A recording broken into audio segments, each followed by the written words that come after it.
All right. So the first thing, Elaine. Elaine is there. Elian? All right.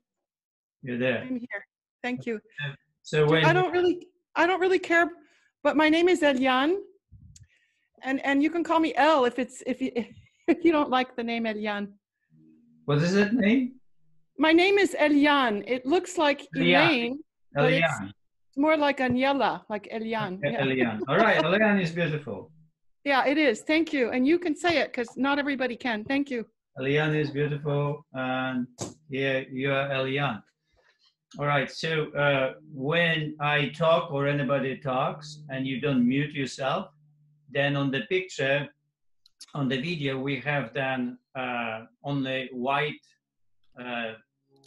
kind of a screen that nobody is behind. And then every time happens when you move the mouse or do something and you're not muted. And that's why when you watch our last video, that happens a lot. So you have to really mute yourself when somebody talks, because then, whenever somebody is not muted and moves around, that his or her picture comes in. Okay?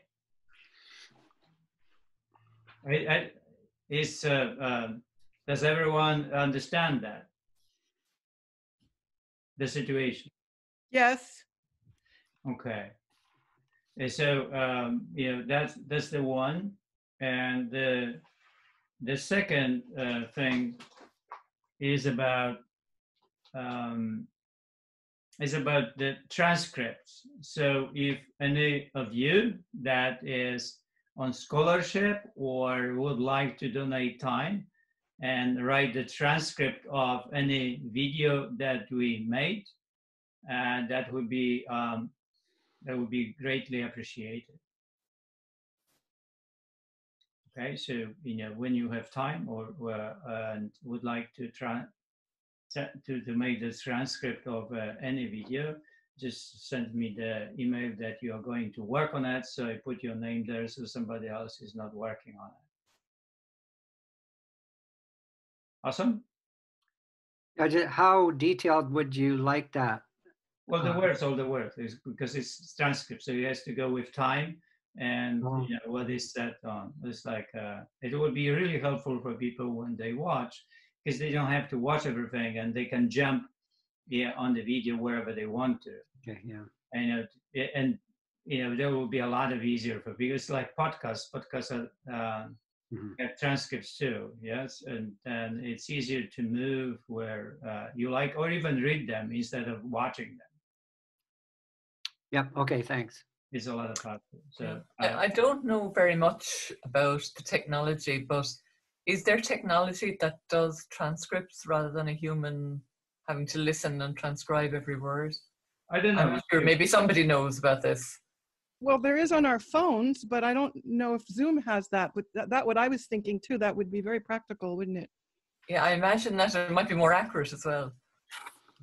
Yeah, maybe if there is a system like that would be helpful, right? Okay. There are programs to download them. You would have to put them on your computer. Oh, okay.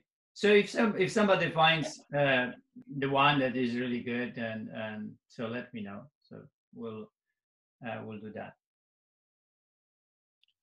Okay. So last time we were trying to find out what are the challenges from the Happy Body, and then why we are really searching for them, and that some people said that that we actually don't need that. So I have a question today to you. Why do we have Heart Choices Easy Life program? Right, somebody can answer that.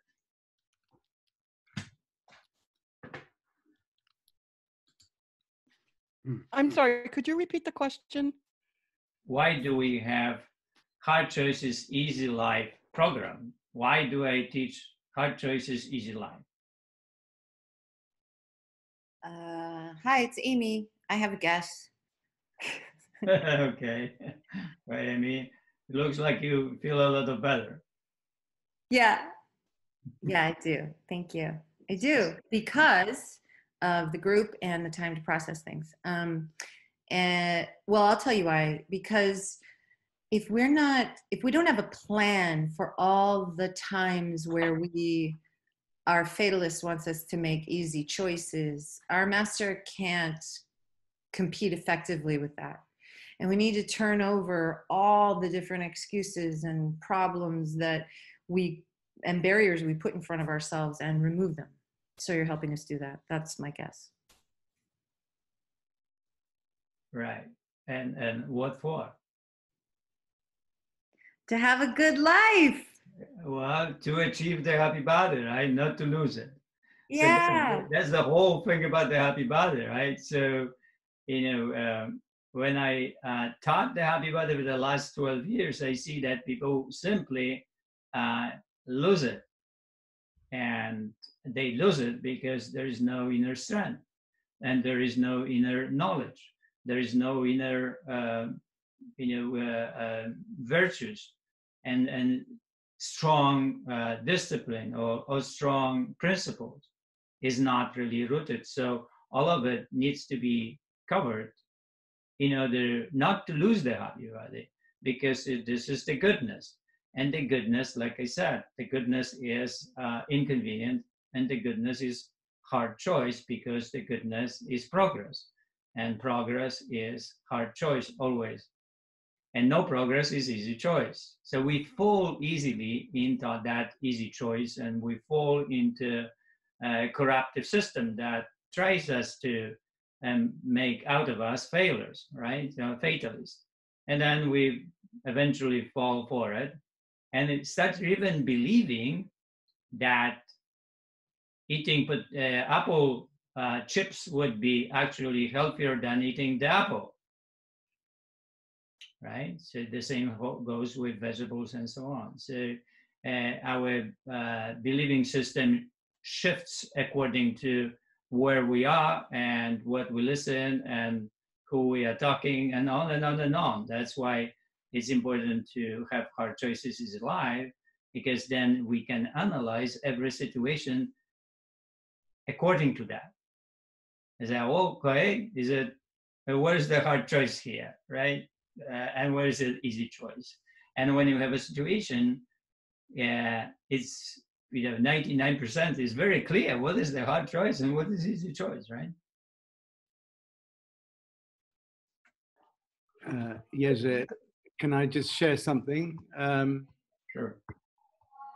So I had another mini breakthrough this week with so I'm generally quite determined and single-minded by nature, and this used to be really good for me when I was younger, when I didn't have so many, when life was a bit simpler, when I was a child. And so you wanted something, you focused on it, and one way or another you'd go for it. Whereas the older you get, the more complicated life is, or there are more layers to life and more things you have to get your head around, and more curveballs. And I've just realized that I haven't really upgraded my sort of single-minded approach from many years ago, and it hasn't always worked. So this just pure determination that used to serve me as a child or a young person actually is not as strong always, because there are just too many things going on. So having redefining a journey that you choose to take in one aspect, such as the happy body, going through all the different variations and things that can happen to you, and being aware of what can happen, and actually finding your way of overcoming them or facing them gives you more of an autopilot or a default way of dealing with these things, and it's no longer such a conscious and mental battle, but it's something that you've baked into your modus operandi, your way of going about it, and it's just easier because it's not only I'm not a psychologist, but I guess it's more of the subconscious being invited and used to help you. So I'm far more, I feel more primed and ready, and it makes my intentions and my goals much clearer by going through the process that we've gone through in the last few days. And I think I can use this in many areas in life, and an examined life is a richer life. So I guess it really ticks the boxes for me. That's it. Thank you. Nicely said, and very clear. That is actually was always my intention, to create in the mind this clarity and also possibility to work with something what is hard, and how we actually develop that possibility, how to work with that what is hard. And then there is an ocean up there of hard choices and failures, and the failure is, and the attraction to easy choices is so strong. That's why poetry helps us to work in an unconscious mind to develop that gap that we have, and power to accept the hard choice, because poets do accept really hard choices in life. And because of that, we start mimicking that behavior. We want to be good, and a poet in a poem wants to be good as well, so that there is a drive toward becoming a better person. And because of that that energy that it is in a poem, and it is so visceral and so deep in us, it sends us somewhere, it sends us to our own life. And in the middle of the poem, we can find ourselves in our life somewhere when we are 10 years old or 15 or 30, whatever happens there. But it's the resonance between what happens in the poem and what happens in the life. And because of that, we can empower ourselves with the strength to actually handle that what really happens. And the poetry does it, and a lot of other things like philosophy does it too, and the proverbs do that, and stories do that, and a lot of things that they are supporting them. And that is why there's a very large area where actually we can reach and get support for that. But also there is a huge area that doesn't support that. So it will be probably about 1% that supports that, and 99% that doesn't support that. And then it's easy to read the books that they will make you confused, and they'll make you prone to be attracted to the easy choice. And it will be easy to watch movies that kind, and it will be easy to read also, poems that kind. So it is in a way very important to trust somebody, or like a maven. In Judaism, this is the person that is a maven, and the maven is the one that actually the one that we see, the one that we trust, the one that we would be okay to follow And the maven is the one that the words are valid and strong, and the trust and responsibility and integrity is very high.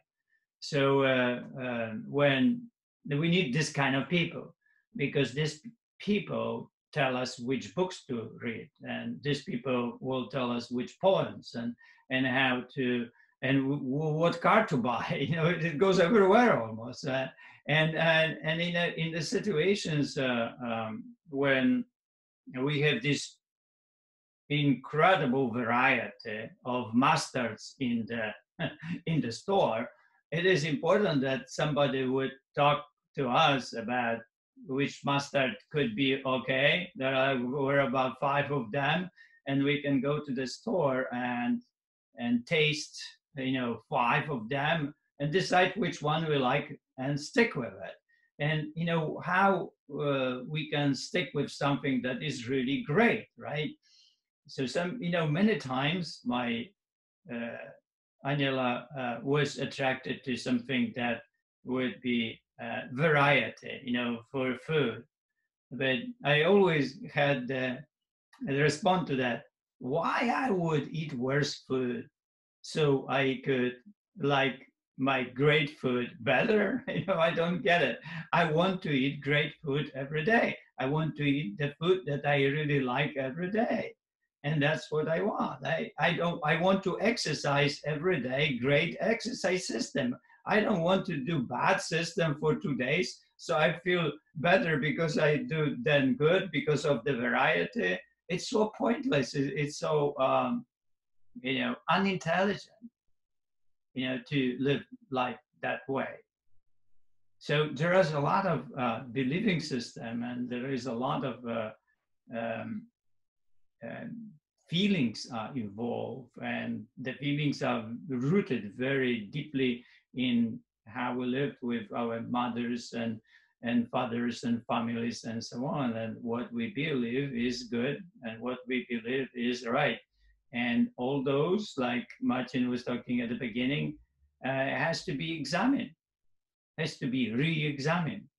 It doesn't mean that, our mothers were saying that something is great. It is great. It has to be re-examined. That's why, Socrates said, unexamined life is not worth of living. So here we are examining it. And, when we created the Happy Body system, because it's goodness, because it's a hard choice, it created a lot of challenges and a lot of frustration and irritations in people. And it's a normal thing, but we didn't think that way. So 12 years ago, when really the book was written and published, then we thought, wow, we have this great thing that the great fruit for and gift for people, so they can take it and they can create this incredible way of living, that skill of living that is inside. Well, it happened for some, but for many that we coach, they had really difficulties to overcome all these different believing system, believing in something. And it was so strong sometimes that it took a year to talk about it until a person could drop it and flip to the other side, from the fatalist to the master.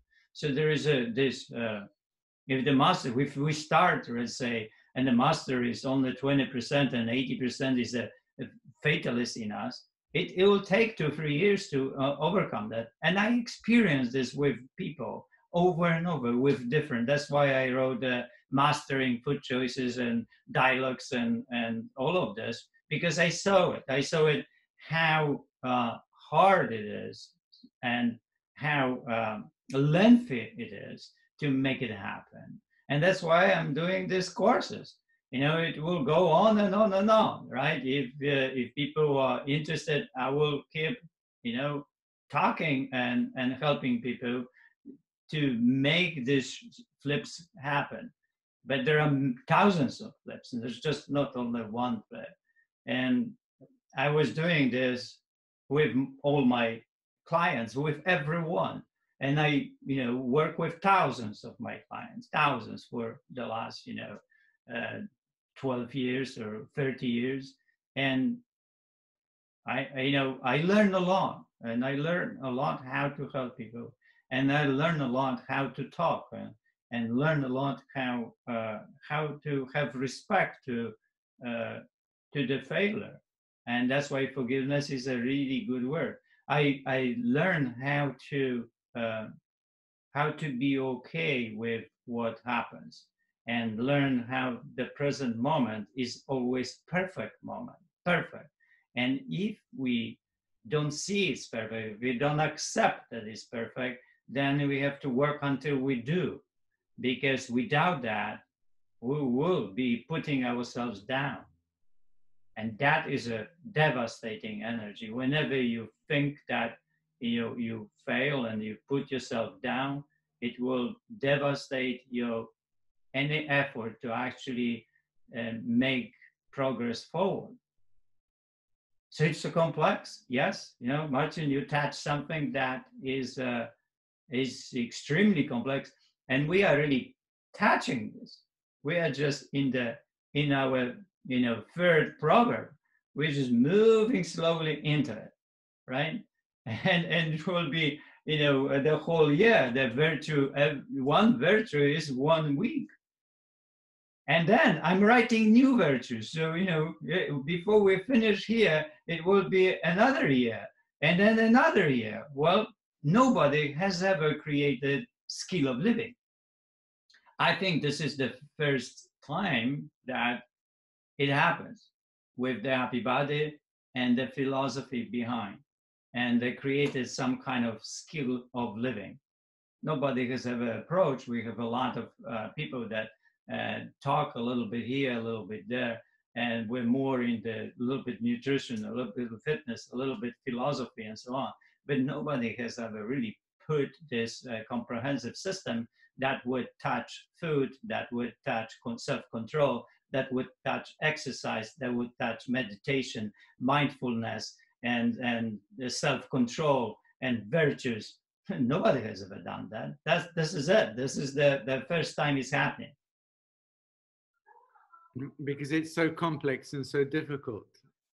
Yes, and it just happens that we both were attracted to how to deal with it. First, the Happy Body happened, and then we were presented with something that is a really, really hard choice for people.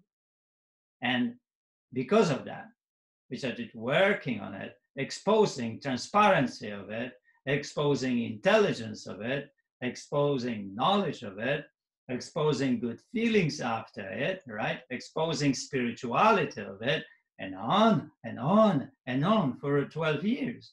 And that really brought me here to the hard choice and talking to you. And we are still on it, right? It's not like something is finished. No, it's not. It's like we are getting into details of language, that language to recognize the language of the fatalist. And we are mapping that fatalist.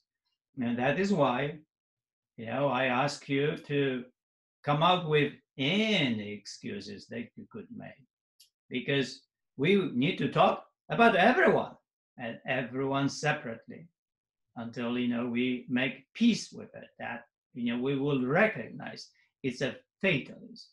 We will recognize, we'll feel it's a fatalist. And we will stand strongly on the side of the master. So when we go into the store and we see apples and apple chips, we'll not go after apple chips, even though we'll salivate for it. But we will have also very strong principles of knowing that it is, not good food. It's a lot of worse food than the apple. that nobody can really make better food than actually apple is. We can only, when we start really working on that apple, we can only destroy that apple, make it worse, but never better. So why then? A package of, apple chips is 10 times more expensive. It is worse and it's 10 times more expensive because there is package and there is a poem on the package that attracts us, beautiful package and so on. And we get really corrupted to that level, that actually we can choose something more expensive and unhealthy and not nutritious at all, and actually buy it and eat it.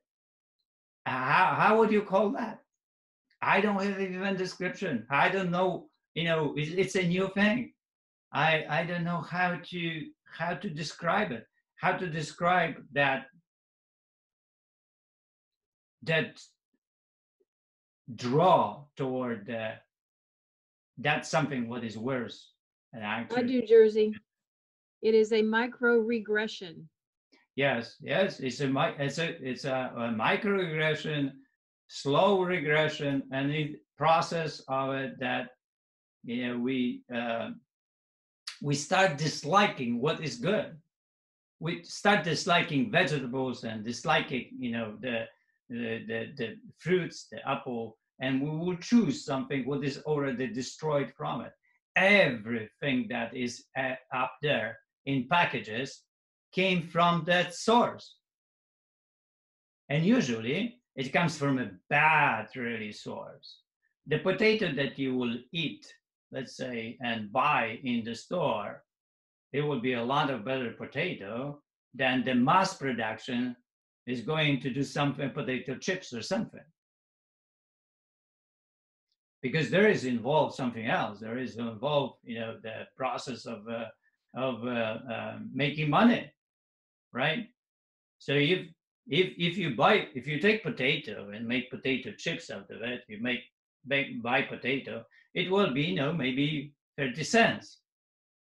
But then if you make potato chips from that potato, right, and put into the bag or put into the box, it will be $3. And already burnt, already worse food, and coming from a worse potato than actually your potato from the store. So it's a lot of worse than you can even imagine. You buy potato for 30 cents, but somebody buys a lot of worse potatoes for 1 cent and make potato chips out of that. Ha. Now, okay. So if you know all of it, would you go to the store and you feel it, feel your organs, feel your liver, what this food is doing for you, and then would you eat the potato chips? Haha, no. Would make you sick. And that is the poetry. Poetry should make you sick when there's something is wrong. Should make you really sick.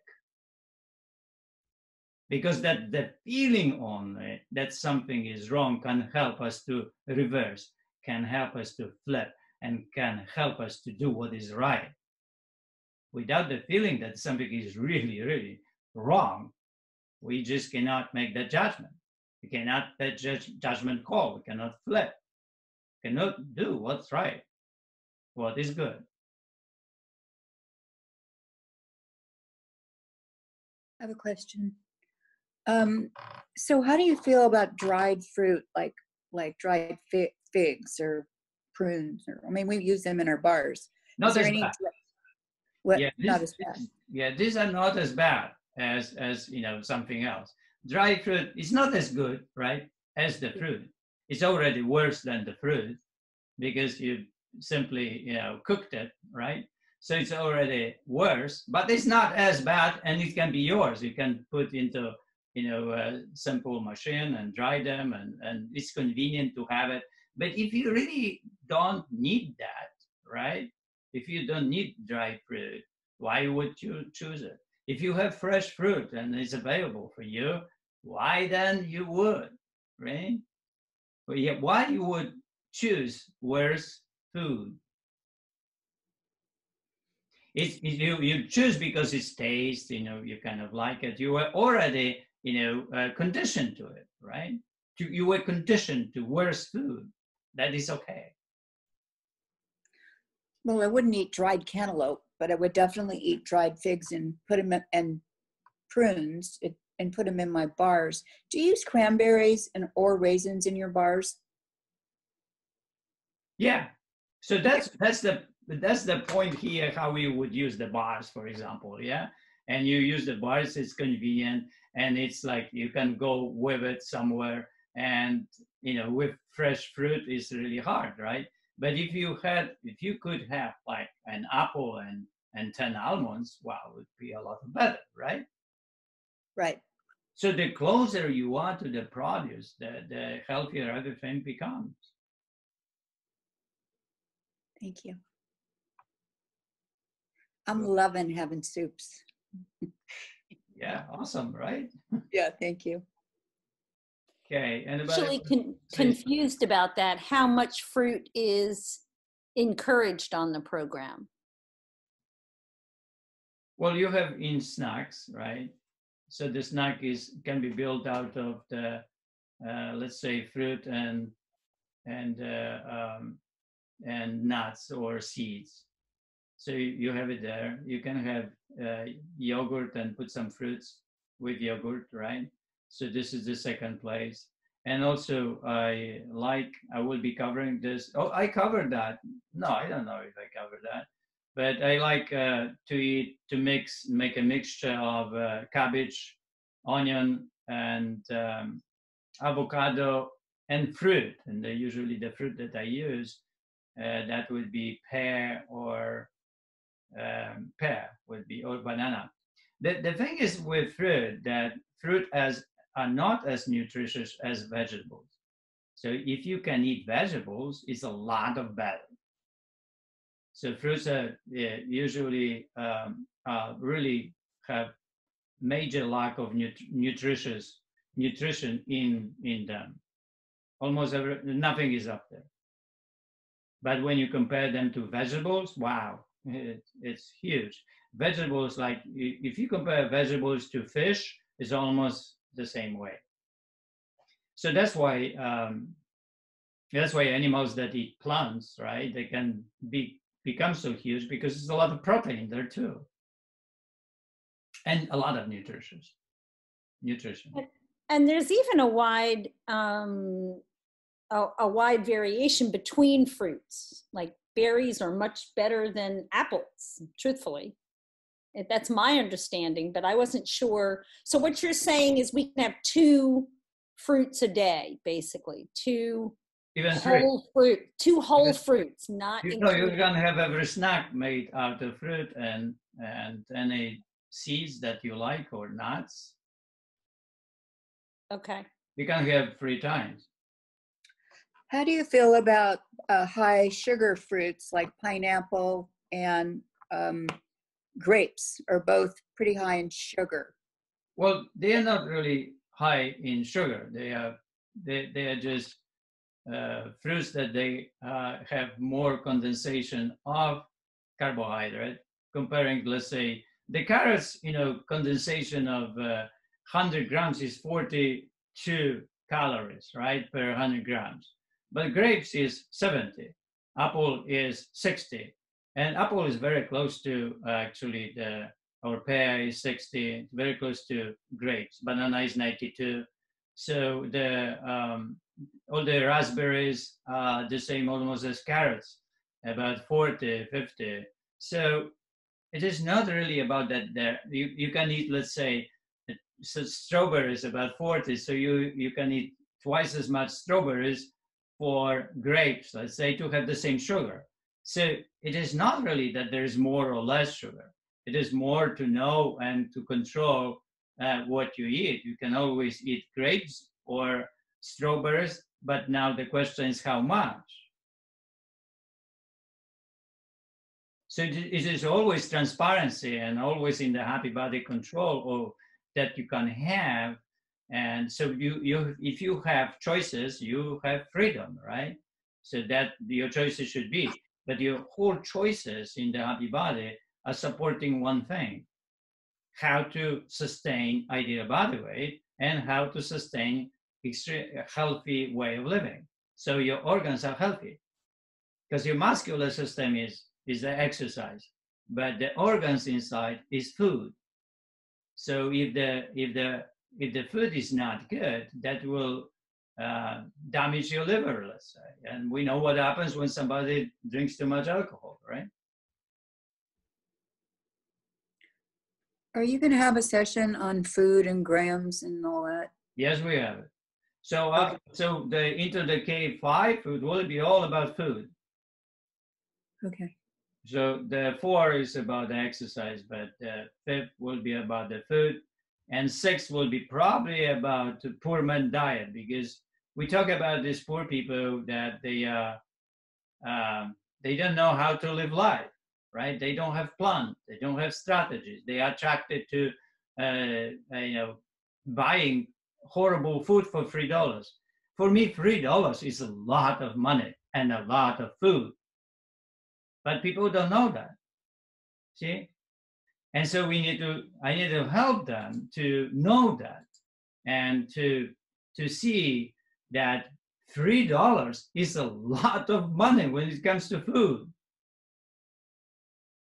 But it can be wasted on, buying the food that is completely malnutritious, and spend this, $3 on really something that doesn't give much and very little. $3 is a lot of money and a lot of food. And that's what I'm going to do. I'm going to design the week for people who are poor and they can save a lot of money on food and learn how to choose healthy food. Because my saying to poor people is, if you are poor, you're destined to be healthy. If you are rich, you make yourself unhealthy because you can afford apple chips and not the apple. And you choose the apple chips, the food that is 20 times worse than the apple, and you choose it. So we choose, poor people who choose products. They don't really think straight about, that actually when you buy produce, there's a lot of food for little money.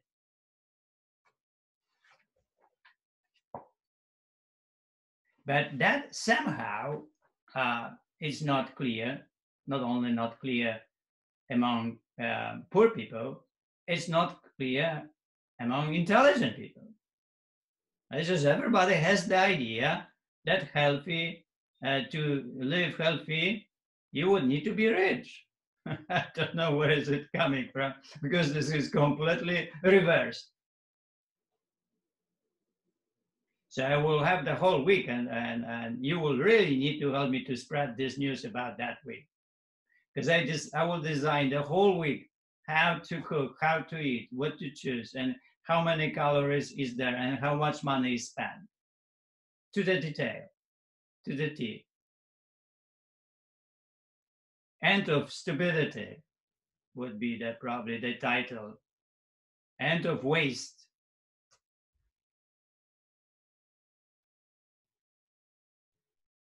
All right. Well, okay. Now we see, Martin, where we are, right? Whenever we go somewhere. And that is the whole thing that I experience a lot with my clients, that we started in one place and we ended completely in a different place. And why? Well, because something is sending us, and we have to trust that we need to go that direction and talk about that. All right, so let's go back to, okay, I wrote Elaine, right? Eliane. It's like 2 syllables. Elian. Elian. Perfect. Elian. Okay. Good. Oh, Sorry. the I is as like J in Polish. Yeah. Elian. The I and the A are reversed, so people think it's Elaine, and it's and they think it's lust, and it's not. It's Elian. You know where I was lost here, because I is Elian, right? But Elian is J in Polish. So the Elian is the I is not really giving to me, but you know, J actually is giving to me. Now I understand it's Elian, Yan, right? Not Elian. Oh. Not Elaine. Not Elaine. Elaine. Elaine is, Okay. Elaine, All right. the 2 vowels are switched. Thank you, Jersey. You're welcome. Okay, I want to hear anybody that would come up with the ideas for Eliane about her sharing, you know, with audience, and the need for the sharing and the need for this dependence and how to deal with it. Did you come with anything? Can I start? Yep. If you don't mind. Sure. This also relates to failure needing forgiveness. And yesterday I was really not meeting what I thought was my own belief system in a way. And that was a failure. I was putting up blocks. I was frustrated. I was probably showing body language, but I certainly didn't intend that. But I'm going to read this and then I'm going to post it. So it's about failure needing forgiveness for personal growth is, in a nutshell, what I would say. And this is to Eliane Lust. I'll post this after I... Eliane, are you on mute? I am, because I don't want to interrupt. Yeah. Here goes.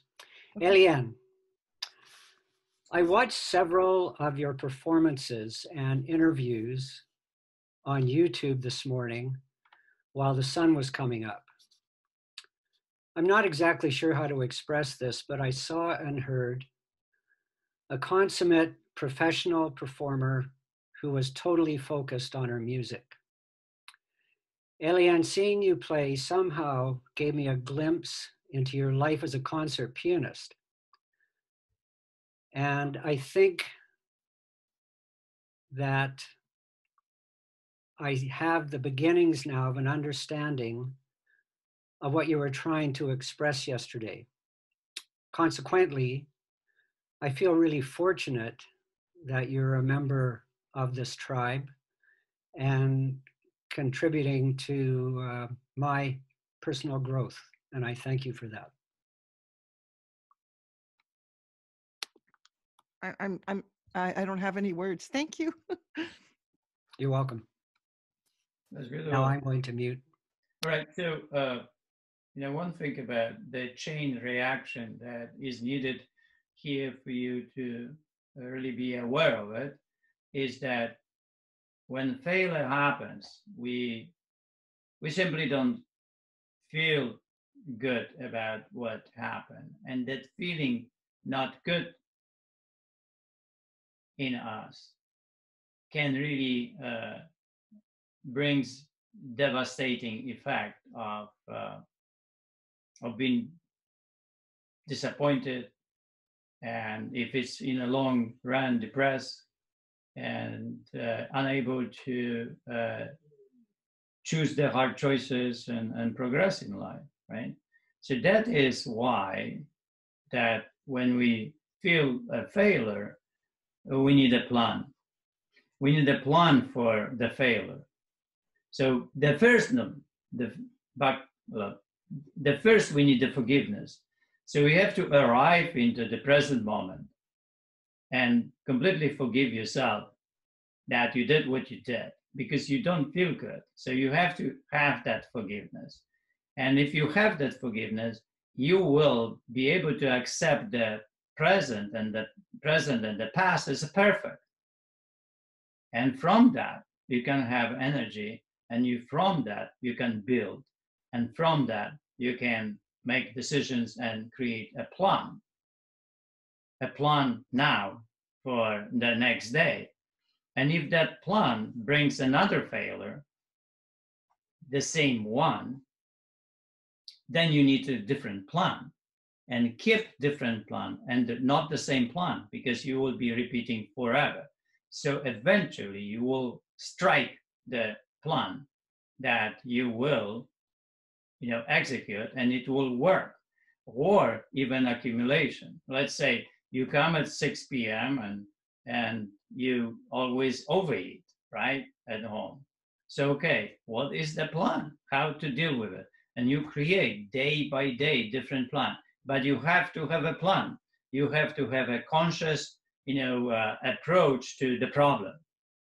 If you don't, then you will never really override the impulse of overeating. So the chain micro-progressive system is working here, but the plan is needed.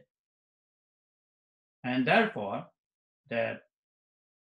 what is the fourth day in the virtue?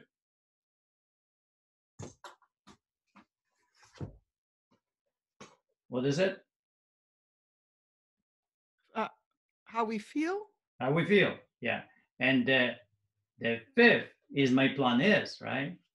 So the feeling is this power, the power of the, how we feel the present moment, how we feel about, what happens, how we feel about overeating, let's say, as a example. And that feeling should, because of the virtues and the qualities, integrities, they should create something in us that the empowerment toward overriding the impulse should help us, should help us with the plan. You see, now when you start, thinking about the feeling and how you feel and how horrible you feel after you go to bed, and your stomach is expanded, you barely breathe, it hurts, and you also don't think about yourself, that you lost again, and so on. So you see, like it's a chain reaction that actually creates not really a good feeling, but you have to let that feeling come in. So that feeling helps you actually to face, the situation, to face what happened. And because of that feeling, you can feel, let's say, how are your organs inside when you eat really horrible food? How are your kidneys? How is your liver? And sometimes, it happens that because you feel, you will, have imagination open because about you inside, how that inside is. And that feeling can send you into the life with the message, I'm not going to overeat anymore because it hurts. It doesn't feel good. Eventually, plan by plan that we create can accumulate micro progress and can end up with the powerful flip that you will simply stop doing certain things and you will never do it again. That sometimes, happens with smoking, happens with drinking and drugs and so on. Of course, the food is a lot of worse, but also harder because you have to use it and you need to learn to control that. And that's why it's the hardest addiction there to control.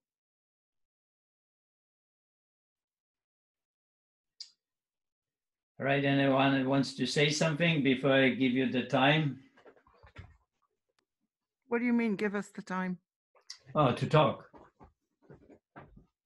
It's your time is coming. That's why. Well, I told Eliane yesterday that I already had 2 ideas that I was going to write up, so I feel like I need to share them. Okay. Well, But I'm going to give a caveat because what Dick said was perfect, and it tapped into one of the things that I thought about this morning, which was in order to help someone with their problem, you need to really understand their perspective. And I don't truly feel like I understand Leon's perspective, if I'm being honest. I don't know that I can empathize with where she's coming from. So that's a caveat to the 2 suggestions that I have for her trying to overcome, her concerns. But the first one, whenever I have a problem, I try to change the way that I'm thinking about it. And so the first one that I said was, what if you treat your eating plan like a condition, like you're allergic to red meat, and or there's some other condition that you have to mitigate in order to stay healthy? You wouldn't hesitate to explain that you can't eat red meat, and you wouldn't feel sheepish about it. Explaining that you follow a wellness program in order to maximize your physical and mental stamina for your performances seems like a pretty reasonable way to, do that. The second one is that I can't imagine if I were able to meet someone that I was a big fan of, like if I met Ani DeFranco and she told me that she couldn't eat after 10 p.m., I'd be like, you go girl, do whatever works for you. So, I think that the projection that there would be any kind of negative judgment after you share something like that might be a little bigger than what it actually would be. So that might be something else to consider. And those were the 2 ideas that I had. Elaine, what do you want to make a comment? Yeah, I do. I mean, it's really interesting that you say that. I think I'm talking about when I go out afterwards, my colleagues, and they have the same profession that I do. And they're very, very high level performers, and they don't have, wellness programs that they have to follow to keep. So I feel like, oh, I'm the kind of strange, odd person out. That's just to be very blunt. I live in France now, and I was thinking about something that Jerzy said yesterday. He said, just tell people you have to keep your metabolic rate even. That's really easy in California, in the Bay Area. People are very concerned about things like that. In France, it's almost a sin to speak about your metabolic rate, your calorie intake, the mathematics of all this stuff. I have my dearest friend in France is 98 years old. She's incredible. And so I confided in her and I said, I'm on this program and I count these calories and I eat every 3 hours and la, la, la. And she just looked at me and she said, you Americans are crazy because the French eat for pleasure. And this dear friend of mine had an American boyfriend, like 20 years younger than her, of course. And he said, I need my carbs, I need my protein, I need my vegetables, I need to count my calories, I have to take my vitamins. And this was a couple, right? And she looked at him and she said, you're crazy. We eat for pleasure in France. What is wrong with you? So this is just to show you a little bit of the mindset. And my 98-year-old friend is very youthful. She's very representative. So I just don't have the courage to say, well, I'm on a wellness program, or I'm trying to, or I have they don't even believe in allergies. They don't know what allergies are. They just think you're weird. If I say, oh, I can't eat red meat, I'm allergic, they'll be like, oh yeah, that's invented. That's in your mind. They have it's a different culture. And I appreciate your feedback. This was my experience just confiding in my dear friend. And she was just looking and she said she's very blunt. She was a great art critic anyway, it doesn't matter. She's very direct. You Americans are crazy. All right. Eating is essential pleasure to them. All right. Sorry, I'll go away. Go Right. ahead, Jim. I will respond to that. There's a lot of confusion and a lot of different thoughts that we need to clear. You know, French people have a culture, and they have a way of eating very slow and eating very little. And because of that, they are able to stay with a calorie restriction way of living. And that helps them to live long. The calorie restriction is the way that can happen consciously or unconsciously. What happens in France is unconscious, although French people are getting bigger. So the culture slowly is broken. And it's not anymore the culture like Polish culture is the Polish culture was not broken, but really burst. And when it comes to the French culture, it's slowly broken like Japanese culture. So how is it broken? It's broken because Americans going and bring their abundance, and then they expose people to a lot of choices and so on. And slowly the culture is not able to face it. So French culture controlled the food for a long time by enjoying discussion, by enjoying sitting together, talking like kind of Italians, and spending, and conversation was always more important than actually eating. So they were able to achieve not really eating much and be able to stay thin. And because they stay thin, they can live long life. And the research points very clear to that. So what happens with the happy body? The idea body weight is actually that way. Now, whether you eat like a French woman or eat like whatever, you are responsible for ideal body weight. But it really doesn't matter, you know, whether you eat eat the French food or an American food. It's really doesn't much matter. But helps to control when we are already out of control. So when you are out of control, then hours and the strategies help to bring to the surface ability to control yourself. But if you can't control yourself, and you can control yourself, eat as much as you want, and not as much as you really need, and you do it unconsciously, you don't need to know, like a lot of French people do, then you really don't need the happy body. Why you would need the happy body? Nobody that is that way needs it.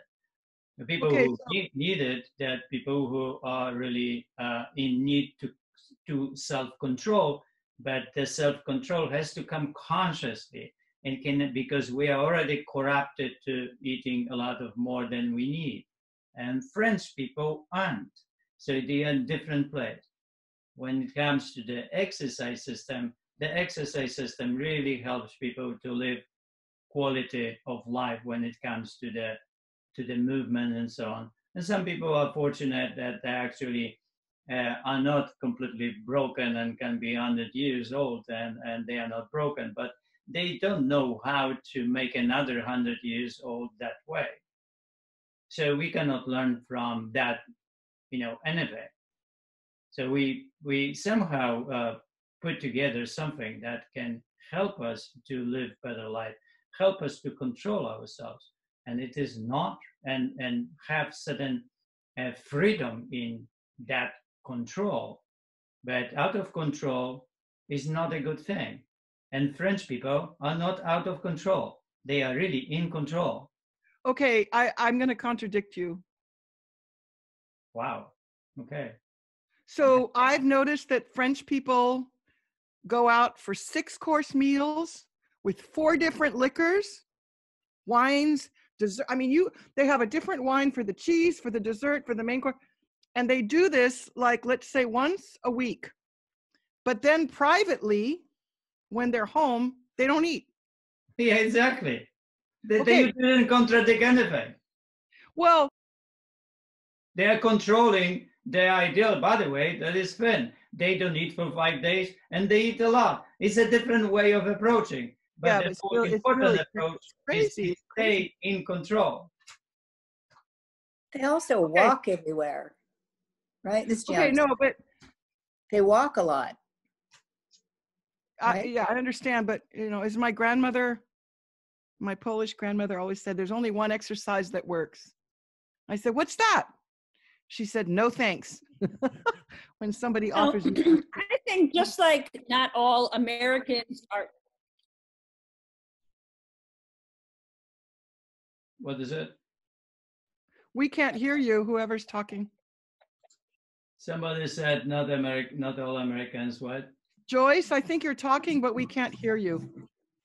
Well, I was waiting for you to finish. So I kind of, I mean, not all Americans are fat. Not all Americans are out of control. Not all Americans are, not all French are having 10-course meals with 3 wines and cheese, etc. No, So but they really do celebrate regularly, but occasionally and intermittently.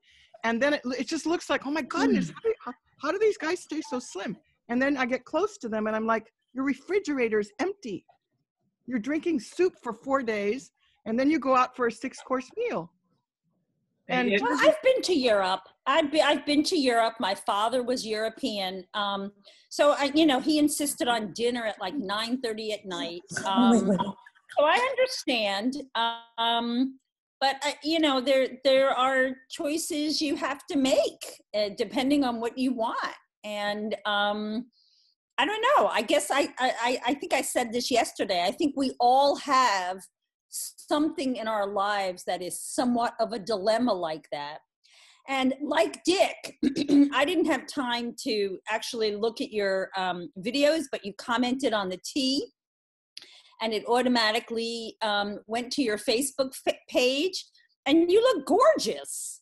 So whatever you're doing is working in those pictures. So yeah, okay, but you have to just remember, I'm on stage, and I'm sorry, I muted myself.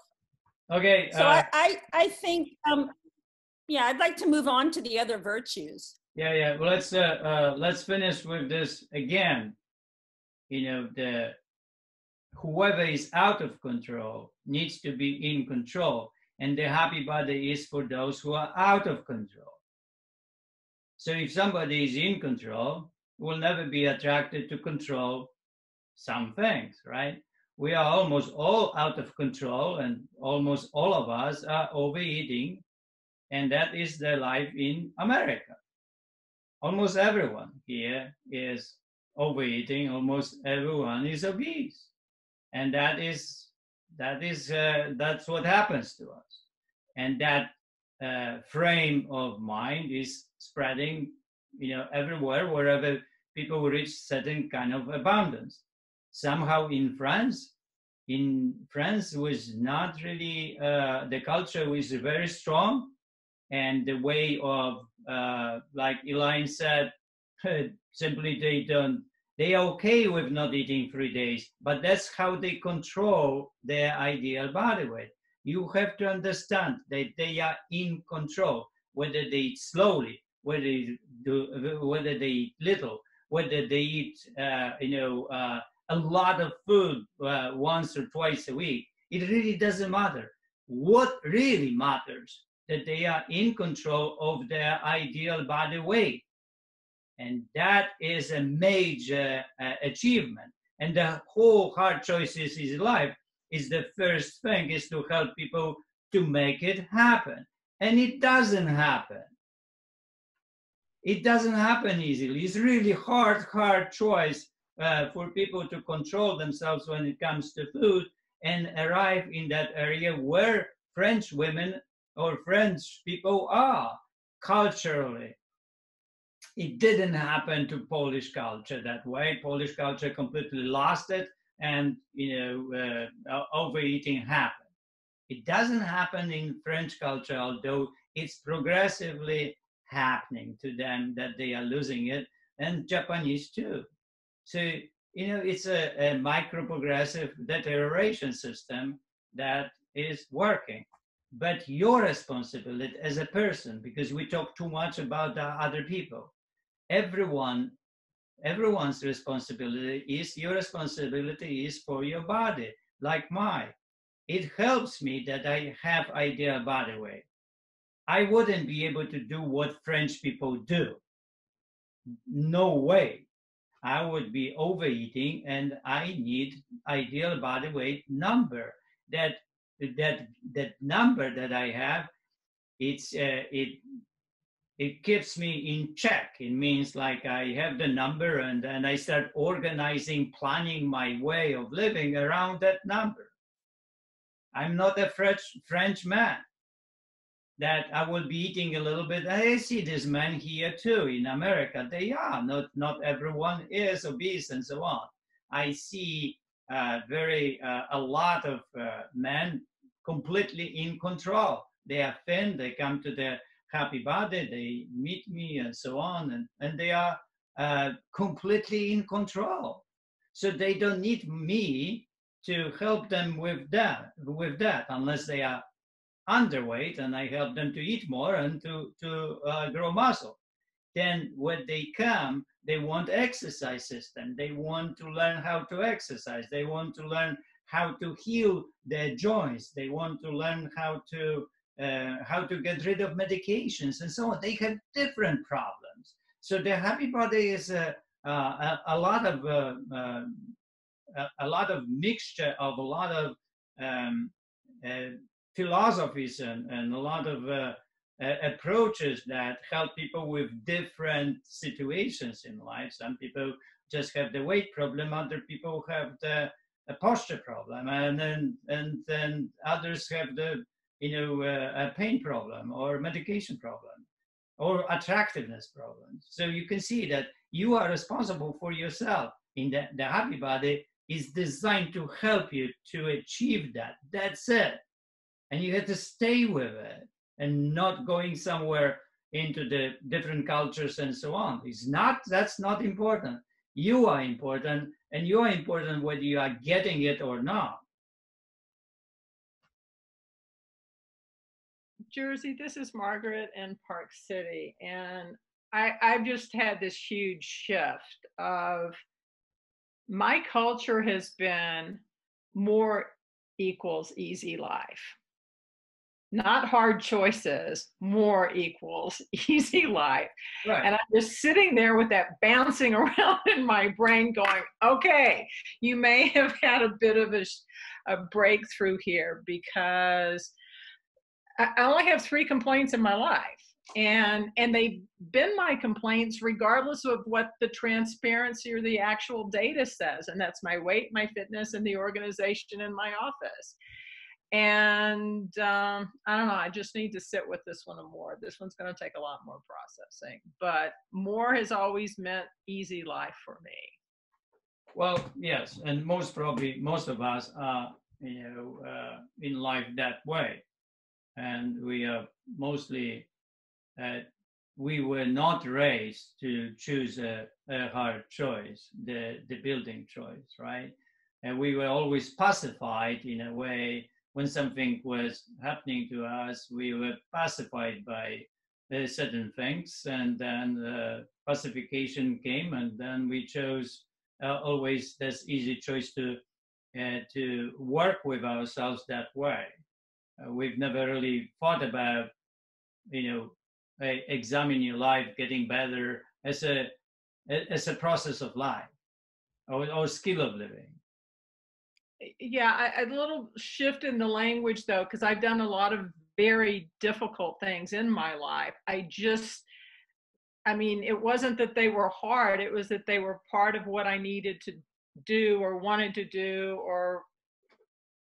but the easy life came from doing this. But when I'm sitting and looking at this fundamental concept that more is part of a better life, I can see where the excesses takes me to a place where I don't want to go. But it is so ingrained and such a strong muscle.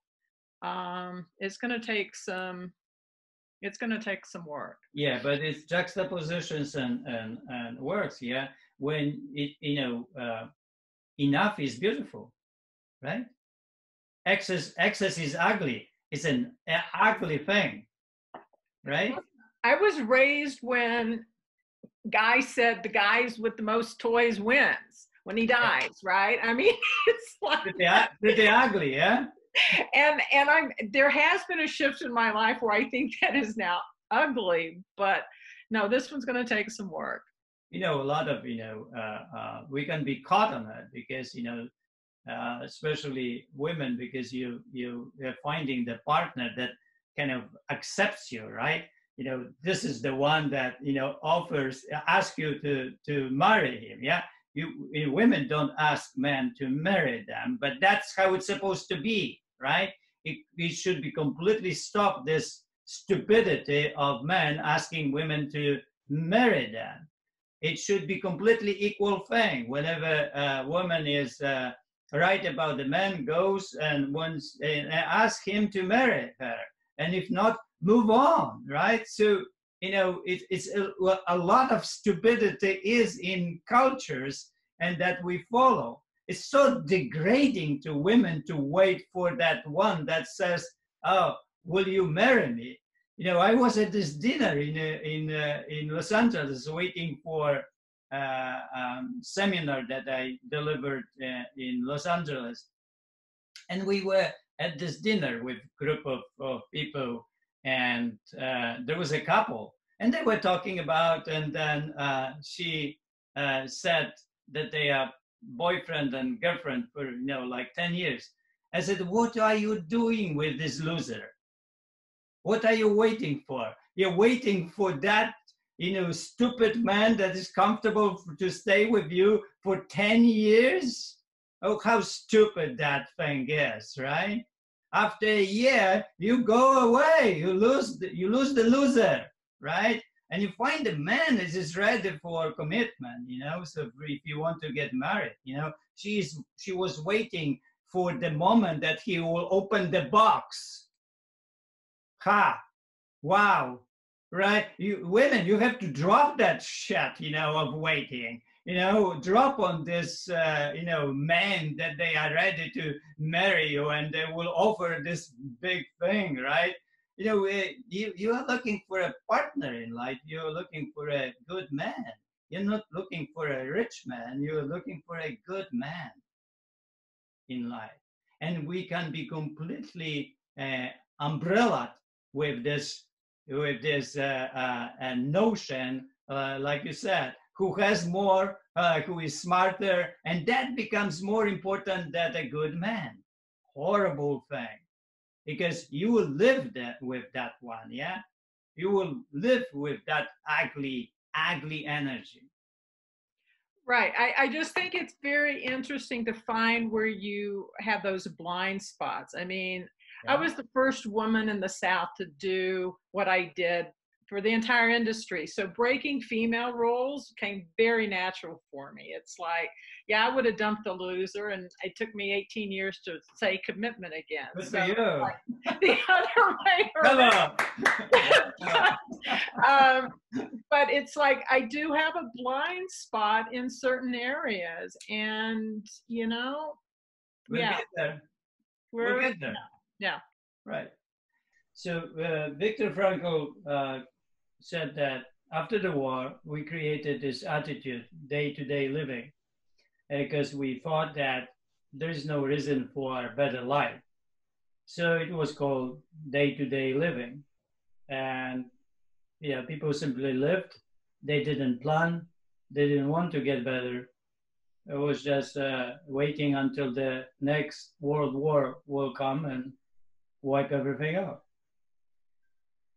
So the second stage of the anxiety was created by people that thought that it is impossible to plan and have a better life.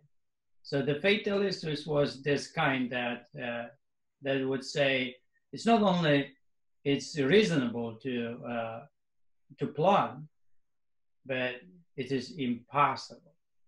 That's what the fatalist was. So it is the fatalist is a very strong judgment that something is impossible. Something is the better life is impossible, or your independence is impossible. You are bounded to something else, and you have to be that way. It's impossible. So you find yourself in this world as an independent person is very difficult, and it's very difficult to somehow be free from anyone that could be bigger than you, right? So if you are a free person, then nobody is bigger, and nobody was bigger, and nobody will be bigger than you. You are the most important in this world, and that's it. And if you don't know that, then you wrestle with it. Well, it's okay. You will be wrestling until the end of your life, and then you will be either stuck, and that stuck is working, or you will flip, and you work on that. But that's the individual life and individual process and the journey through life. And everybody has a different life, and everybody has a different journey. And my journey is not your journey, and my body is not yours, my believing is not yours. And but there are certain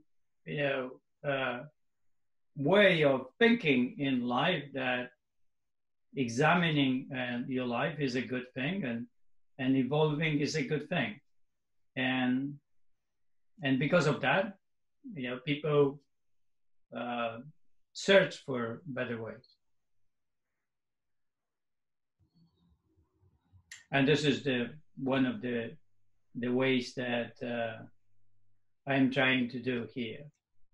And how it's very complex, and how it's going to work.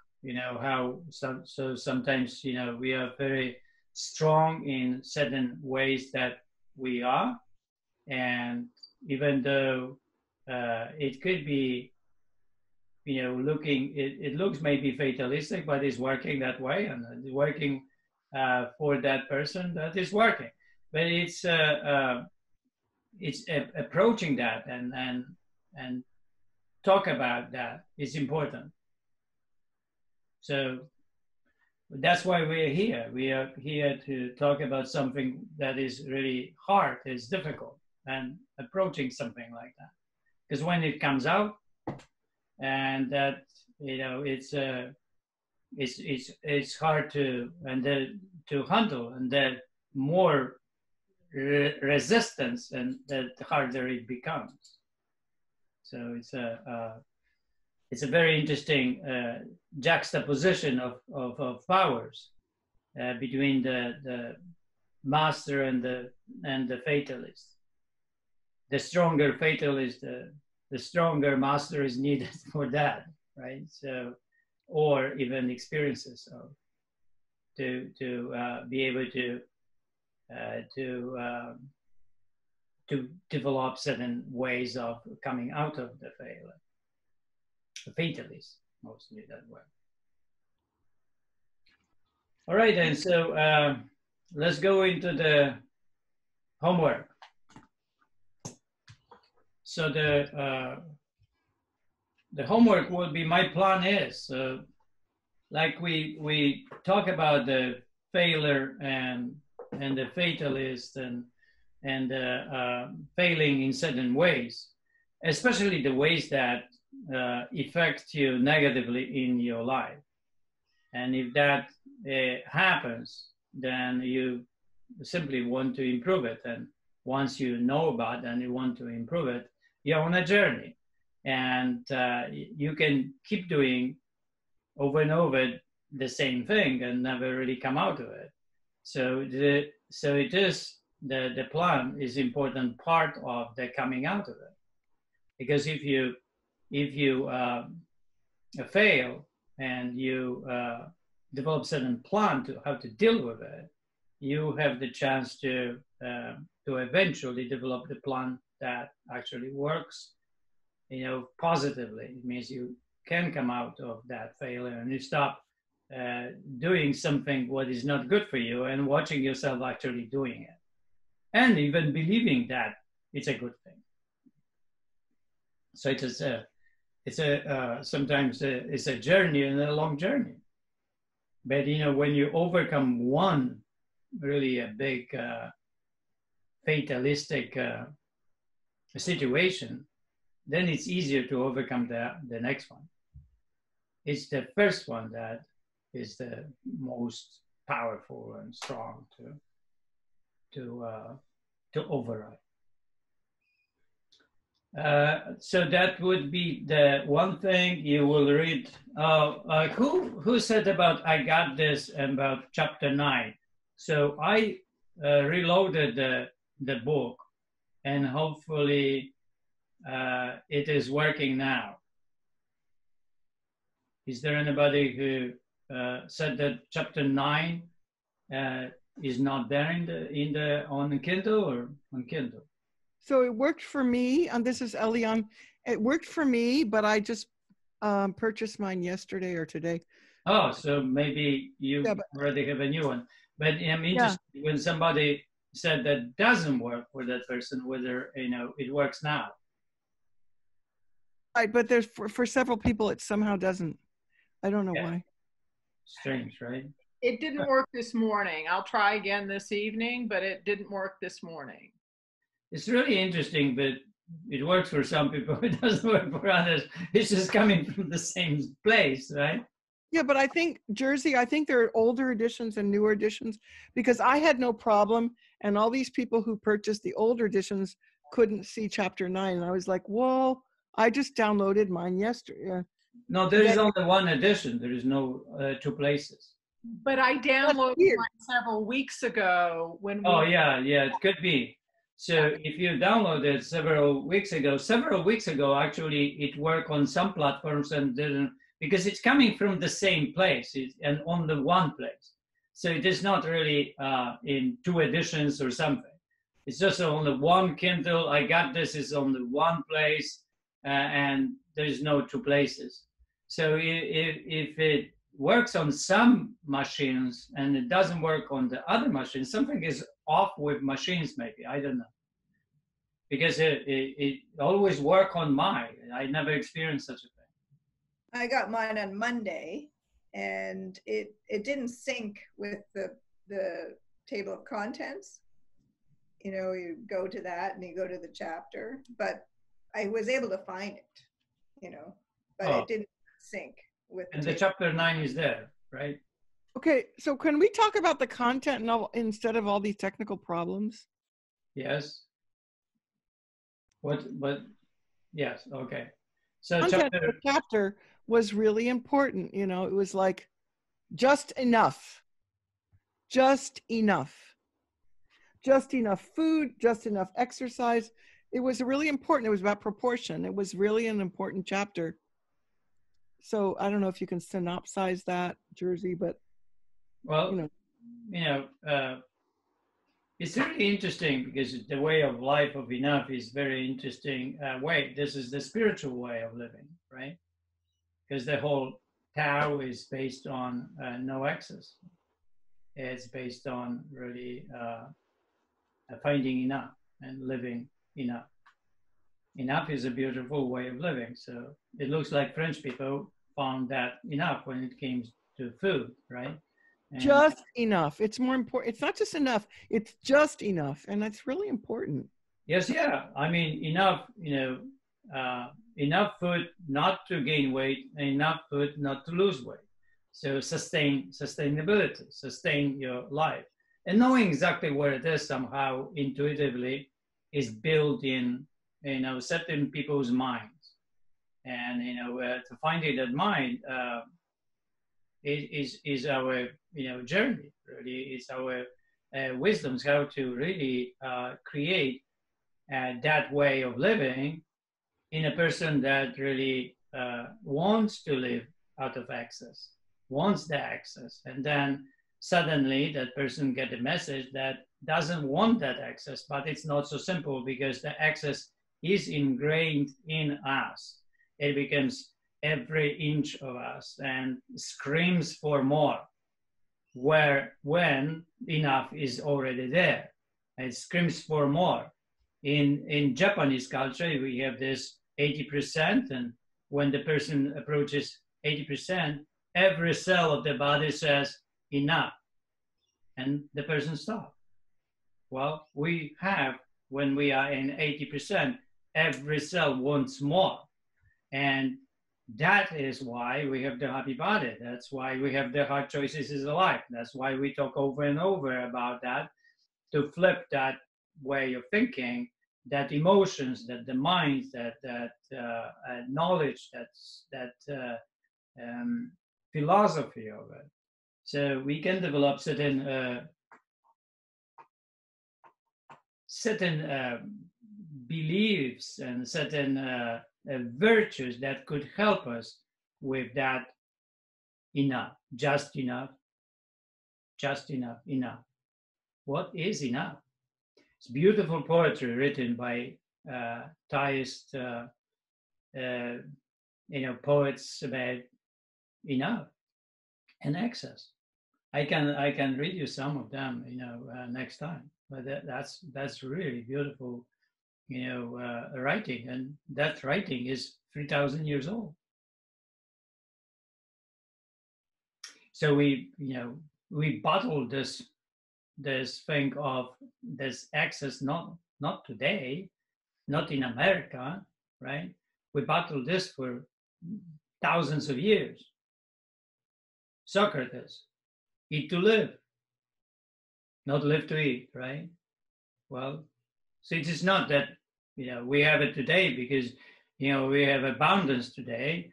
When we have abundance, it happens. That's the point, that when poor people are, they don't have it. But when we have this richness, it happens to us. When we can afford, it happens to us.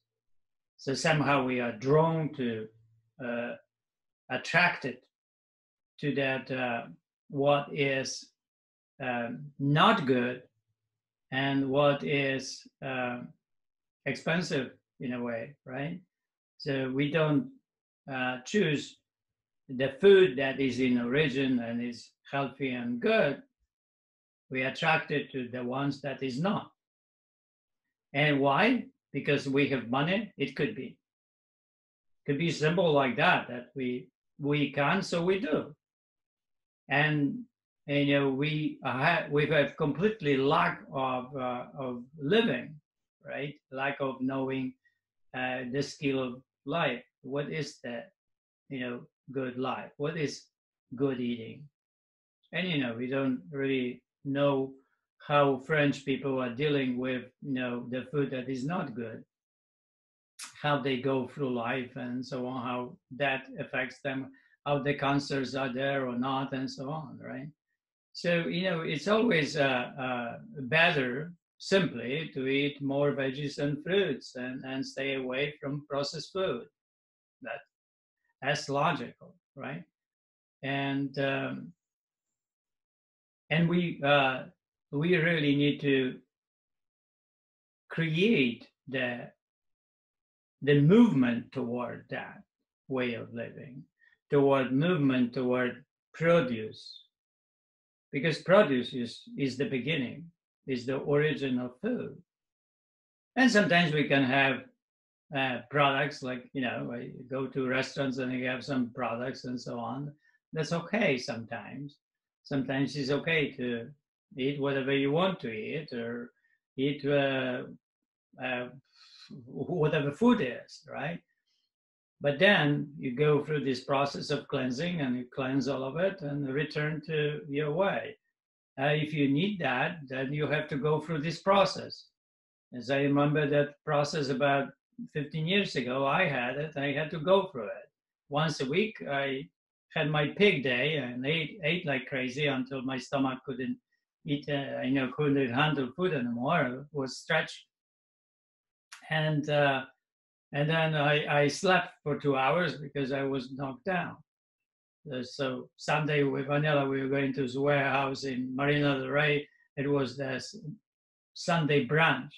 We're there already at 10 a.m. and eating until 1, and came home and slept for 3-4 hours. We were just completely intoxicated. And well, we were going through it. Do you have to go through it? It's really hard to say. But it took us some years actually to go through it, not to do that. So I am aware that years have to pass and certain way of living doesn't flip. So there is a lot of transitions build up in the change that is in front of us, in the change that we need to make. And there are really painful situation to watch. Certain people, especially children, when they don't have the mind the healthy mind, the happy body mind, right? That they could follow and be attracted to something what is good. But it leaves us with one thing, that it is worth of fighting for. This, the way of the happy body, or the goodness, creating goodness in life, improvement toward the good, it's worth of your life, and it's worth of my life. And I feel very fulfilled on daily basis that I do what I do. I feel so good. I cannot imagine feeling better. And that's a beautiful feeling in me. Except when you get mad at us. Oh, well, that's where it was. It's already passed. Well, it's not only on really you. It is about something that happens that strengthening the fatal is just so powerful, and the way of living sometimes is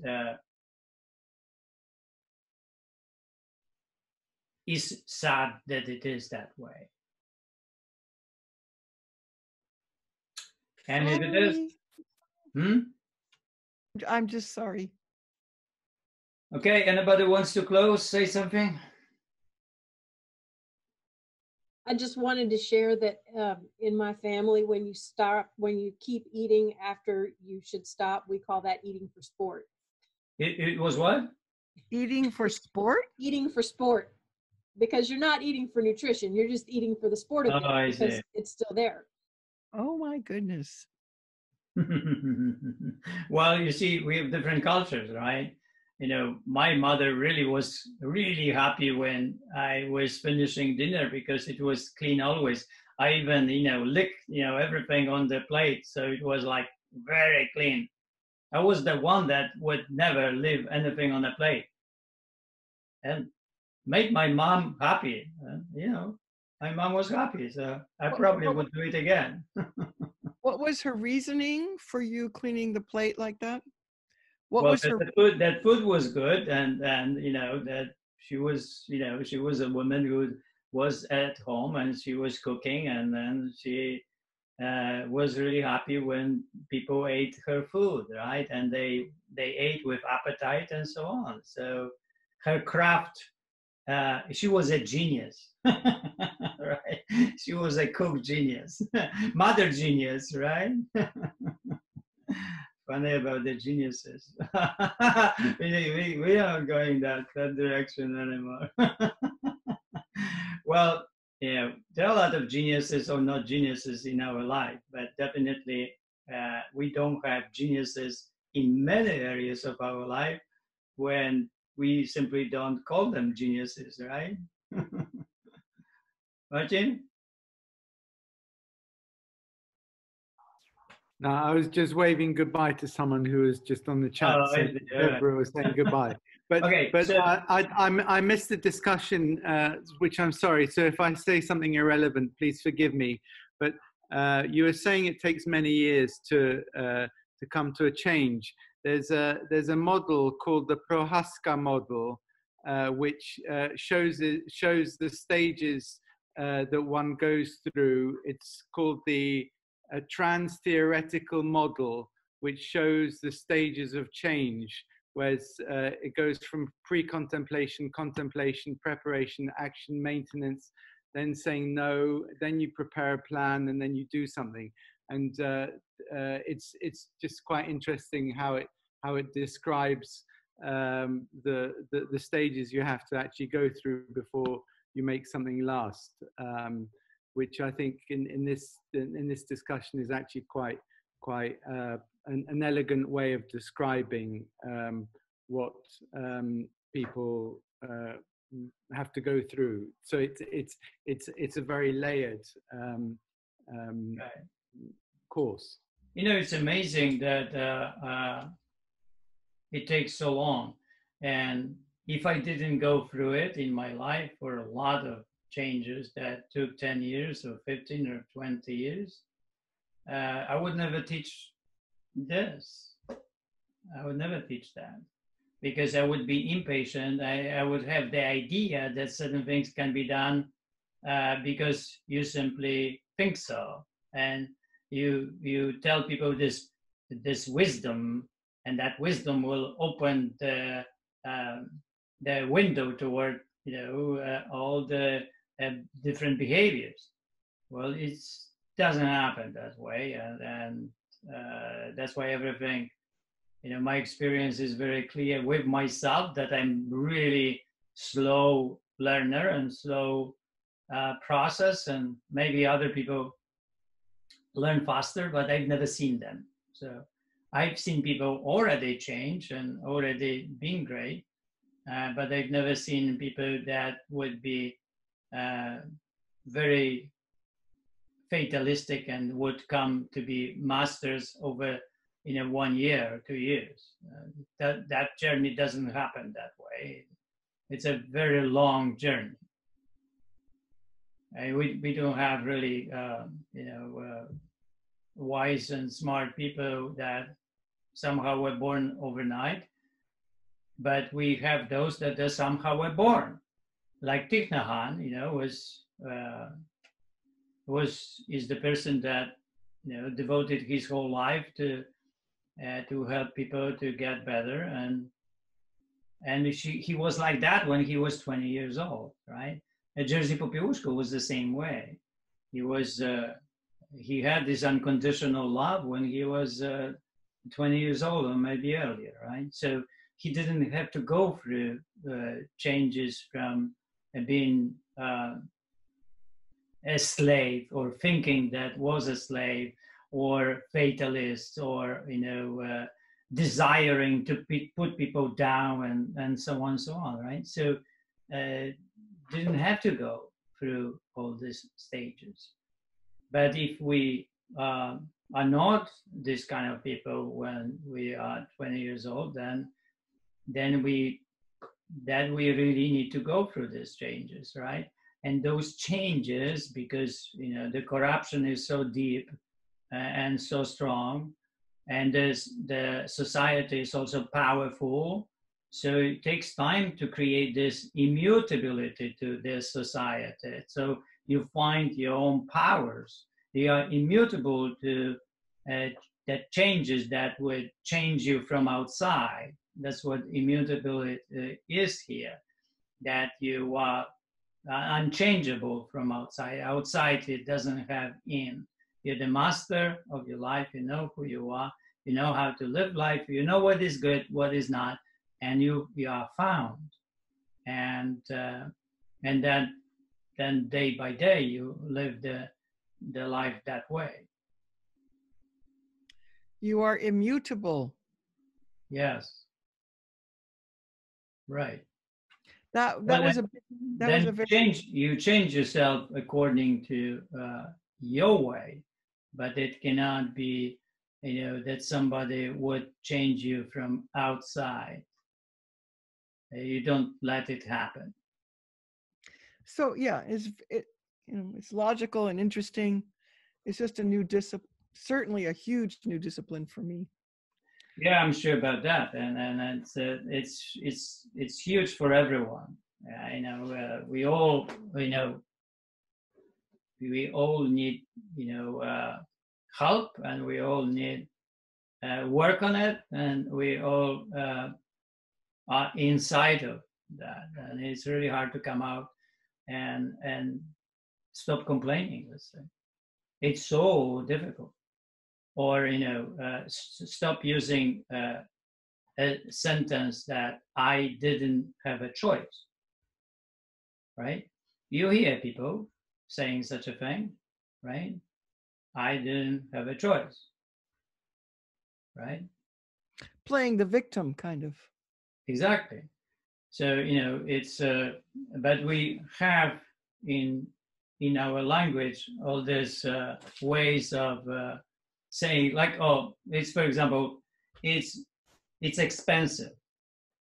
Very interesting, right? It's expensive. Where is it coming from, right? Why we don't say that? Oh, how much does this cost? $25. Oh, okay. Then you do it or react to it or not. You choose it to buy or not, without saying it is expensive. Why would you say it is expensive? Why do you need to say it is expensive?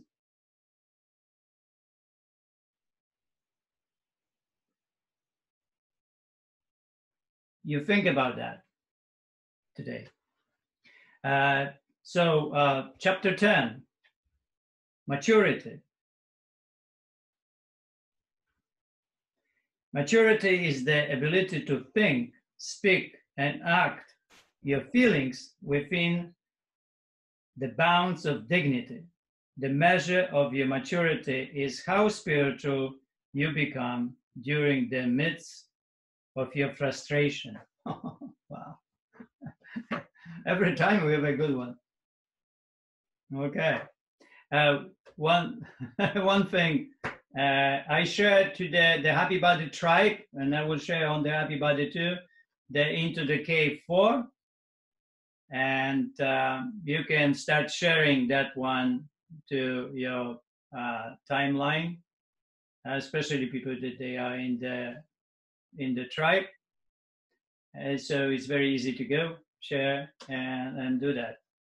And this one will be about strategies, measurements, standards, and all about the exercise and how to build my progressive system, and how to train, how to set up, so you own that, and you are free, and you are saying, I do this, and I want that, and I want that, and I want that, instead of that I have to do it, I have to do this, I have to do that.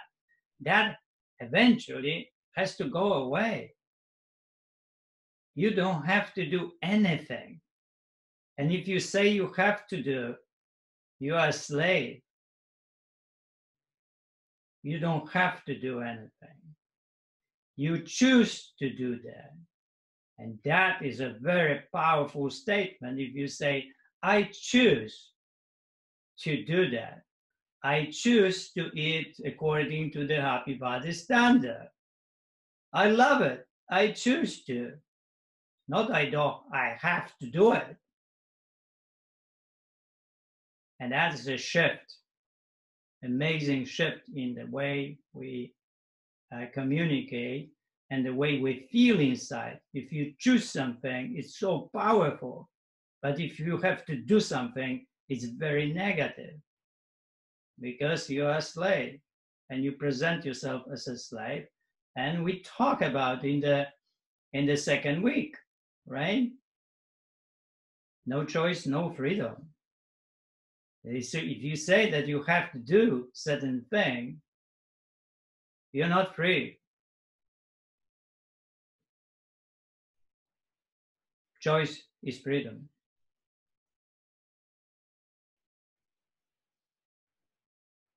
All right, guys. Anyone wants to say something to close? Awesome. Just Well, that I feel like I'm awesome. You can't say that.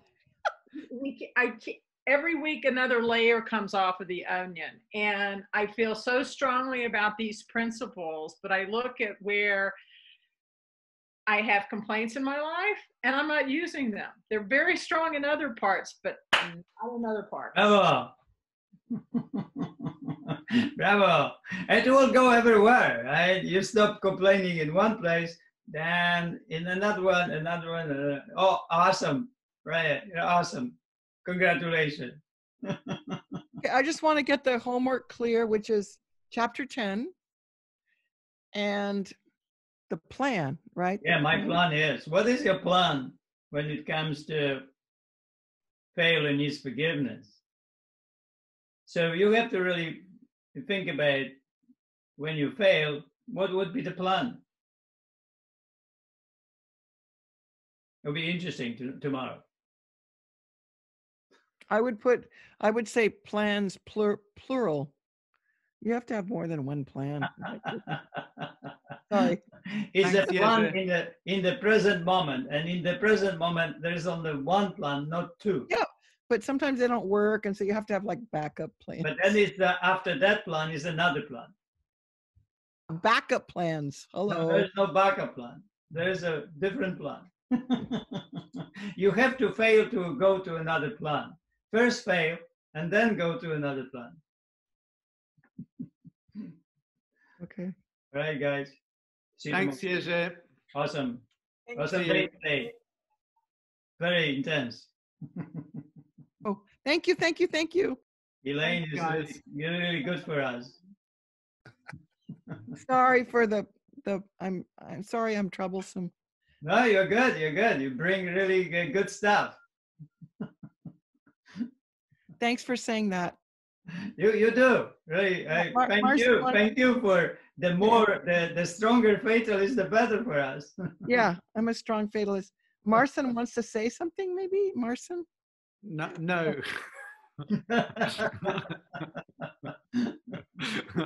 I'm not going to tango. No, I'm going that direction. See you guys tomorrow. Bye. Bye. Bye-bye. Tomorrow. Thank you. You all. All right. See you later, guys. I send you all lots of love. Good night. Good night. Bye.